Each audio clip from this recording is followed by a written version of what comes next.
Football বিশ্বে যখন Kylian Mbappe বা আর্লিং হ্যালান্ডের মতো বড় নামগুলো নিয়ে মাতামাতি চলে, ঠিক তখনই নিঃশব্দে বায়ার্ন মিউনিখের আলিয়ান্স অ্যারেনায় এক জাদুকর নিজের রাজত্ব কায়েম করেছেন। তিনি আর কেউ নন, মাইকেল অলিসে। বায়ার্নের লাল জার্সিতে এই মৌসুমে অলিসে যা করছেন তাকে এক কথায় বলা যায় পিওর ম্যাজিক। কিন্তু গল্পের মোড় এখানে শেষ না। ইউরোপের আনাচে কানাচে গুঞ্জন উঠেছে ফুটবলের রাজকীয় ক্লাব রিয়াল মাদ্রিদ তাকে অলিসে তাদের পরবর্তী গ্যালাক্টিকো বানানোর জন্য ঘাপটি মেরে বসে আছে। আজকে আমরা কথা বলবো পুলিশের অবিশ্বাস্য পরিসংখ্যান এবং লস ব্লাঙ্কসদের তাকে নিয়ে করা মেগা প্ল্যান নিয়ে।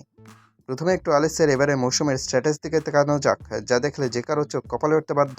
ম্যাচ 46টি, গোল ও অ্যাসিস্ট 44টি, গোল করেছেন 19টি, অ্যাসিস্ট 25টি। একটু চিন্তা করে দেখুন, 46 ম্যাচে 44টি গোল কন্ট্রিবিউশন, অর্থাৎ প্রতি ম্যাচেই তিনি গোল করছেন অথবা গোল করাচ্ছেন। 25টি অ্যাসিস্ট বলে দিচ্ছে তার ভিশন এবং ক্রিয়েটিভিটি এই মুহূর্তে প্রিমিয়ার লিগ বা লা লিগার যে কোনো টপ প্লেমেকারের সমতুল্য। রাইট উইং থেকে ভেতরে ঢুকে তার সেই বা পায়ের কার্লিং শট কিংবা ডিফেন্স সেরা পাসগুলো বায়ার্নকে এই মৌসুমে এক অনন্য উচ্চতায় নিয়ে গেছে। বায়ার্ন মিউনিখ তাকে যখন ক্রিস্টাল প্যালেস থেকে দলে ভিড়িয়েছিল, তখন অনেকে হয়তো সংশয় প্রকাশ করেছিলেন, কিন্তু আজ অলিসে প্রমাণ করেছেন তিনি প্রতিটা ইউরোর যোগ্য।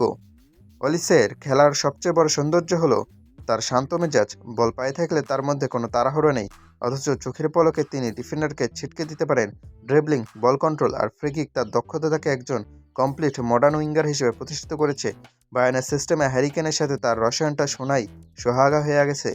কেন যখন নিচে নামে আসেন, অলিসে তখন ইনসাইড ফরওয়ার্ড হিসেবে বক্সে ঢুকে পড়ছেন। এই যে ট্যাকটিক্যাল ফ্লেক্সিবিলিটি, এটাই বড় বড় ক্লাবগুলো নজর কেড়েছে। বিশেষ করে যখন আপনি 25টি অ্যাসিস্ট করেন, তার মানে আপনি শুধু একজন গোল স্কোরার নন, আপনি মাঠের একজন লিডারও বটে। আর ঠিক এই জায়গাতে এন্ট্রি নিয়েছে রিয়াল মাদ্রিদ। স্প্যানিশ জায়ান্টের নীতি খুব পরিষ্কার, বিশ্বের সেরা প্রতিভারা খেলবে তাদের সাদা জার্সিতে। শোনা যাচ্ছে ফ্লোরেন্তিনো পেরেজ অলিসের ওপর কড়া নজর রাখছেন। কিন্তু প্রশ্ন হলো, রিয়ালের ভিড়ভাট্টা এটাকে অলিসে কোথায় খেলবেন?